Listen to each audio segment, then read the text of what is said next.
హన్మకొండ జిల్లా కమలాపూర్లో task force అధికారులు దాడులు చేశారు. శ్రీ లక్ష్మీ గణపతి ఫంక్షన్ హాల్లో అక్రమంగా నిల్వ ఉంచిన పీడీఎస్ బియ్యాన్ని పట్టుకున్నారు. మందా శ్రీనివాస్ అనే వ్యక్తి మండలంలోని చుట్టుపక్కల గ్రామాల నుంచి పీడీఎస్ బియ్యం సేకరించి ఫంక్షన్ హాల్లో నిల్వ ఉంచినట్టు అధికారులు తెలిపారు. మొత్తం 71.5 క్వింటాళ్ల బియ్యం బస్తాలను, అలాగే సివిల్ సప్లై శాఖ ముద్రించిన 143 ఖాళీ గన్నీ సంచులను స్వాధీనం చేసుకున్న టాస్క్ ఫోర్స్ అధికారులు శ్రీనివాస్ను పోలీస్ స్టేషన్ తరలించినట్లు వెల్లడించారు.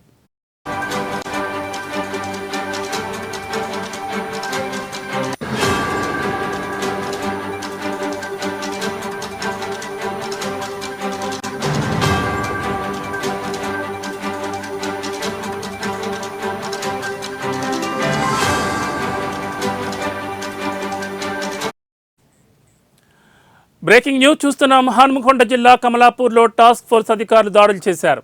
శ్రీ లక్ష్మీ గణపతి ఫంక్షన్ హాల్లో అక్రమంగా నిల్వ ఉంచిన పీడీఎస్ బియ్యాన్ని పట్టుకున్నారు.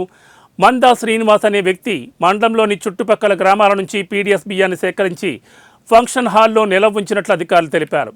మొత్తం 71.5 క్వింటాళ్ల బియ్యం బస్తాలను, అలాగే సివిల్ సప్లై శాఖ ముద్రించిన 143 ఖాళీ గన్నీ సంచులను స్వాధీనం చేసుకున్న టాస్క్ ఫోర్స్ అధికారులు శ్రీనివాస్ను పోలీస్ స్టేషన్కు తరలించినట్లు వెల్లడించారు.